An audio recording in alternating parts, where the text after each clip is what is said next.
हरे कृष्णा कृष्ण कृष्ण हरे हरे, हरे राम राम राम हरे हरे। इस प्रकार से हम लोग अब भागवत महापुराण के 10 मिनट सीरीज के 80 यानी कि 80th एपिसोड तक पहुंच गए हैं। आगे बढ़ने से पहले हम लोग एसी भक्ति वेदांत स्वामी प्रभुपाद जी, जो कि इस्कॉन के फाउंडर हैं, उनका हम लोग आभार व्यक्त करते हैं। तो अब हम देखते हैं कि इस प्रकार से एक एक करके कंस जो है देवकी माता की संतानों की हत्या करने लगा। और जब सातवीं संतान होती है, सातवीं संतान होने वाली होती है, तो सातवीं संतान कौन होती हैं? वो होती हैं बलराम जी। बलराम जी जो कि अनंत हैं, वो देवी की माता के गर्भ में स्थापित होते हैं। और भगवान जो है परमात्मा है, वो योग माया को आदेश देते हैं कि ये जो शिशु है, इसको आप जाके रोहिणी जी, जो कि वासुदेव जी की एक और स्त्री होती हैं, पत्नी होती हैं, उनके गर्भ में स्थापित करें। तो इस प्रकार से देवकी माता में के गर्भ में जो सातवां जो पुत्र होता है, जो कि बलराम जी होते हैं, वो जो है उनका एक किस्म से ट्रांसफर हो जाता है। कहाँ पे? वो चले जाते हैं उनका जो रोहिणी माता के गर्भ में। तो और ये कह दिया जाता है कि एक किस्म से कि देवकी माता जी का मिसकैरेज हो गया है, गर्भपात हो गया है। इसके बाद जो भगवान होते हैं, कृष्ण होते हैं, वो वासुदेव जी के मस्तिष्क में एक किस्म से वो अंतर एंटर करते हैं, और देवकी माता के भी मस्तिष्क में एंटर करते हैं। तो उनका जो जन्म होता है वो ऐसे नहीं होता जैसे कि आम रूप पे स्त्री पुरुष के बाद कोई बच्चे का होता है, नहीं। तो वो भगवान आते हैं और उनके मस्तिष्क में जाते हैं, वासुदेव और देवकी माता के। और इस प्रकार से माता देवकी जो हैं, वो उनको गर्भ होता है। और जब सब लोगों को मालूम पड़ता है, देवताओं को, कि भगवान ने देवकी माता के गर्भ में गए हैं, तो सब लोग आते हैं और सब लोग प्रार्थना करते हैं। देवता लोग उसी जेल में सब लोग प्रार्थना करते हैं। फिर भगवान का जब जन्म होता है, तो भगवान जो हैं, वो उनकी चार भुजाएं होती हैं। तो बड़े ही सब लोग प्रार्थना करते हैं भगवान की, वासुदेव, देवकी, देवता सब लोग प्रार्थना करते हैं। तो प्रार्थना करने के बाद जो वासुदेव होते हैं, बड़े चिंतित हो जाते हैं। तो वो प्रार्थना करते हैं, बोलते हैं कि आप कृपया करके आप एक ही चार जो आपकी भुजाएं हैं, इनको आप छोड़ के अब एक साधारण से बालक बन जाएं। तो वो चार भुजाओं को छोड़ के एक साधारण से बालक बन जाते हैं। और साधारण से बालक बनने का कारण ये था कि ताकि किसी को ना शक हो कि ये कौन है। उसके बाद भगवान उनको इंस्ट्रक्शन देते हैं, वासुदेव को, कि कृपा करके आप मुझे यहाँ से, कारागार से, जेल से ले जाएं।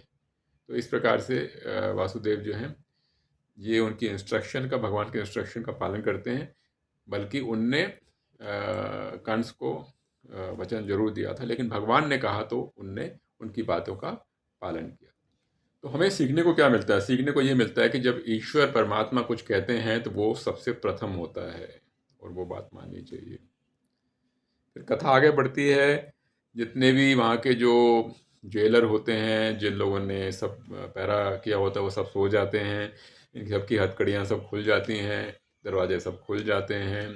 तो वासुदेव जी एक टोकरी में भगवान कृष्ण को बिठा के वो निकल लेते हैं, और वो यमुना मैया को पार करने लगते हैं। यमुना मैया बहुत ज़बरदस्त बारिश आ रखी होती है, बाढ़ आ रखी होती है।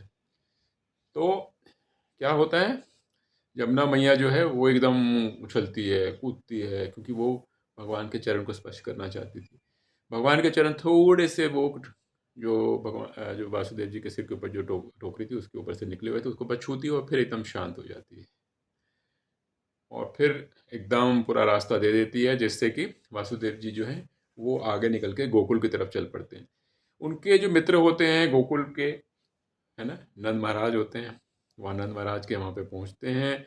और वहाँ पे नंद महाराज की जो पत्नी होती हैं, उनने एक बालिके को जन्म दिया होता है। और तो यशोदा मैया होती हैं, वो बेहोश हो गई होती हैं जन्म देने के बाद।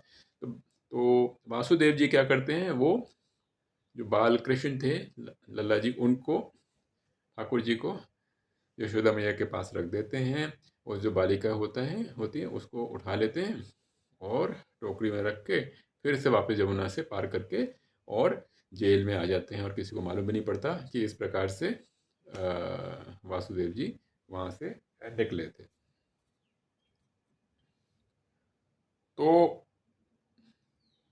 तो जो बच्ची होती है उसको जो लेके आते हैं कारागार में, तो वो रोना शुरू करती है। तो फिर जो बाकी के जो वहाँ के जो गार्ड्स होते हैं वो जाग जाते हैं, और जागने के बाद वो कंस को बताते हैं कि भी इस प्रकार से संतान हुई है और वो तो लड़की है। तो फिर कंस जो है दौड़ा दौड़ा आता है, और फिर वो जो बच्ची होती है उसको एक पैर से उठाता है और उसको दीवार से मारने के लिए आगे बढ़ता है। तो जैसे ही करता है तो वो बच्ची जो होती है उसके हाथ से निकल जाती है, और एकदम वो दुर्गा माँ का रूप ले लेती है, और उनका नाम होता है योग माया। और वो कहती हैं कंस को कि जो तेरे को मारने वाला है, जो विधाता है, ईश्वर है, परमात्मा है, उसने तो जन्म ले लिया है और तू कुछ भी नहीं कर पाया। तो ये देख के जो कंस है वो एकदम हक्का बक्का रह जाता है, हैरान हो जाता है। उसे कहीं ना कहीं बहुत ही निराशा होती है, बुरा लगता है कि उसने इतने सारी संतानें जो थी अपनी बहन की, उनकी हत्या करी। वो उनसे माफ़ी भी मांगते हैं, लेकिन वासुदेव जो होते हैं और देवकी होते हैं वो कहीं ना कहीं वो हर चीज़ को, इस बात को मानते हैं कि जो भी जो होता है वो ईश्वर की मर्जी से ही होता है, भगवान की मर्जी के बिना नहीं होता है। तो इसीलिए वो कुछ नहीं बोलते उनको, और फिर जो है कंस चले जाता है। इस प्रकार से ये कथा कृष्ण भगवान के जन्म की कथा होती है। जो कंस होता है उसके साथ जो मंत्रीगण होते हैं वो भी असुर होते हैं। वो कंस के दिमाग को एकदम जहर भर देते हैं और कहते हैं कि देखो, जो आकाशवाणी हुई थी उसको आपको हल्के में नहीं लेना चाहिए, और जोग माया ने भी कहा है कि वो जो बच्चा है उसने तो जन्म ले लिया जो तुम्हारा विनाश करेगा। तो वो कहते हैं कि आपको ऐसा करना चाहिए कि आपको आगे बढ़ के जहाँ जहाँ पूरे ब्रज में हर जगह जहाँ जहाँ कोई बच्चा पैदा हुआ है, नवजात बच्चा पैदा हुआ है, उसको आप उसका वध कर दो आप। इस प्रकार से आप बचे रहोगे। और वो कहते हैं कि देखो, ये जो जन्म ले रहा है बच्चा वो तो एक हरि का रूप है ना। तो इसीलिए हमें क्या करना चाहिए, वो कहते हैं कि जितने भी ब्राह्मण हैं, ऋषि हैं, मुनि हैं, जो कि ब्राह्मण और सब इन लोग जो यज्ञ करते हैं और आहुति देते हैं वो हरि को, नारायण को, विष्णु को, हमें उन सबको तोड़ देना चाहिए, रोक देना चाहिए, पूरी तरह से उनका विनाश कर देना चाहिए। इस प्रकार से क्या होता है, इनकी बातें सुन के कंस जो होता है अपने सैनिकों को भेजता है, और जहाँ जहाँ नवजात शिशु होते हैं उनको हत्या कराना शुरू करता है, राक्षसों को बेच के कराना शुरू करता है। और राक्षसों और सैनिकों को बेच के जितने भी ऋषि मुनि लोग थे, संत थे, ब्राह्मण थे, जो कि हरि विष्णु नारायण की आराधना करते थे, उन सब की विधियों में वो रुकावट लगाना शुरू करता है। तो ये कथा होती है जिससे कि जो कंस ने जो पूरा हाहाकार मचाया था कृष्ण भगवान के जन्म के बाद, ताकि वो किसी न किसी तरीके से कृष्ण भगवान को पकड़ के उसकी हत्या कर सके। ब्राह्मण लोग जो कि यज्ञ करते हैं जिससे कि आहुतियाँ देते हैं, उनको शक्ति मिलती है, और उनको लगता था कि उससे भगवान को भी शक्ति मिलती है, जबकि ऐसा कभी नहीं होता। ये सब सुन के तो हमें ये समझ में क्या आता है, ये समझ में हमें ये आता है कि आप चाहे कितने भी अच्छे हों, लेकिन आपका आसपास का जो एसोसिएशन जो होता है, जो संगत है, वो अच्छी ना हो तो आपका दिमाग जरूर पोल्यूटेड हो सकता है। तो संगत तो आज की तारीख में हमारा मोबाइल भी है ना। जरूरी नहीं है कि हम जिन लोगों से बात कर रहे हैं तो किसी किस्म की संगत हो सकती है, किताब भी हो सकती है संगत के लिए, मोबाइल भी हो सकता है, टीवी भी हो सकता है, यूट्यूब भी हो सकता है, कुछ भी हो सकता है। तो हमेशा संगत से हमेशा सावधान रहें, और भक्तों की ही संगत करें, और इससे हमें सही रास्ता मिलेगा। हरे कृष्णा।